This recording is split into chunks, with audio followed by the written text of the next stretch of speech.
मनोजजी, रस्त्यावरती आंदोलन केलं तर दुकान बंद केले गेलेले आहेत, पण हा आवाज सभागृहात देखील उठला पाहिजे. कशा रीतीने सभागृहात हा आवाज उठेल? सर्वात प्रथम म्हणजे जेव्हा काल कार्यालयात येऊन आमचे विलास जोशी साहेब जे ठाण्याचे अध्यक्ष आहेत त्यांनी मला एक पत्र दिलं. त्यांच्या ज्या मागण्या होत्या त्या अतिशय रास्त होत्या आणि त्या रास्त मागण्या होत्या, त्यामुळे मी आज स्वतः त्यांच्याबरोबर माझ्या कार्यकर्त्या घेऊन रस्त्यावर उतरलोय. म्हणजे 12.5 लाख दुकानदार या भारत देशात आहेत आणि 50-60 हजार महाराष्ट्रात आहेत. ठाणे शहरात फक्त 1000 दुकानदार आहेत. त्यांच्या ज्या मागण्या आहेत त्या एकदम रास्त आहेत. ऑनलाईन कुठल्याही परिस्थितीत बंद व्हायला पाहिजे. आता सभागृहात कसं घ्यायचं हा पुढचा मुद्दा आहे.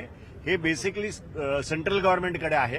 त्यामुळे जे साहेबांनी सांगितलं तसं राजकीय पक्षांनी देखील पाठिंबा दिलेला आहे आणि सभागृहात विविध पद्धतीनं हे जे यांचा आवाज आहे तो उठवला जाईल.